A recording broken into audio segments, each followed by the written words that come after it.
നമസ്കാരം, സഹ്യ ന്യൂസിലേക്ക് സ്വാഗതം. ഹേമ കമ്മിറ്റി റിപ്പോർട്ട് ഇന്നും പുറത്തുവിടില്ല. തീരുമാനം നടി രഞ്ജിനിയുടെ ഹർജിക്ക് പിന്നാലെ.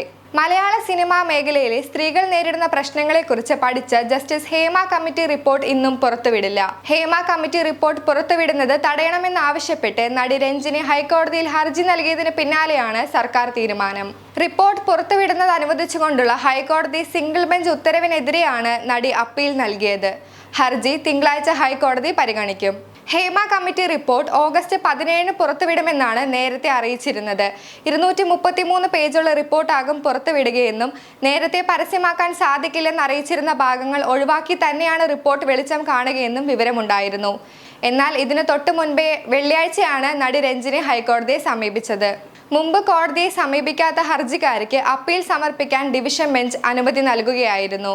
ഹേമ കമ്മിറ്റി റിപ്പോർട്ടിന്റെ ഉള്ളടക്കം അറിയാതെ എങ്ങനെ അത് പ്രസിദ്ധീകരിക്കും? റിപ്പോർട്ട് പുറത്തുവിടണ്ട എന്നല്ല ഞാൻ പറയുന്നത്. എന്താണ് റിപ്പോർട്ടിൽ ഉള്ളതെന്ന് അറിയണം. ഞാൻ പറഞ്ഞ കാര്യങ്ങളിൽ എന്താണ് റിപ്പോർട്ടിൽ ഉള്ളതെന്ന് എനിക്കറിയില്ല. അവർ എനിക്ക് അതിന്റെ കോപ്പി നൽകിയിട്ടില്ല. അങ്ങനെയുള്ളപ്പോൾ എങ്ങനെ റിപ്പോർട്ട് വെളിപ്പെടുത്തും? ആരെങ്കിലും ഈ ചോദ്യം ചോദിക്കുമെന്ന് ഞാൻ കരുതി.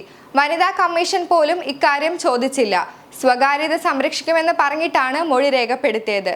റിപ്പോർട്ട് വിശദമായി പഠിക്കണം.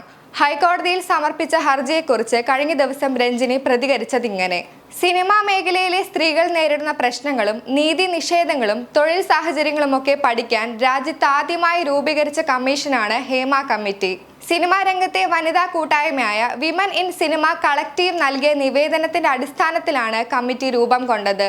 മുൻ ഹൈക്കോടതി ജഡ്ജി കെ ഹേമ, നടി ശാരദ, റിട്ടയർഡ് IAS ഉദ്യോഗസ്ഥ KB വത്സലകുമാരി എന്നിവരടങ്ങിയ 3-അംഗ സമിതി ഏറെ ശ്രദ്ധയാണ് തുടക്കം മുതലേ നേടിയത്. 2017 നിയോഗിക്കപ്പെട്ട സമിതി 6 മാസത്തിനകം പഠന റിപ്പോർട്ട് സമർപ്പിക്കണമെന്നായിരുന്നു സർക്കാർ ആവശ്യപ്പെട്ടിരുന്നത്.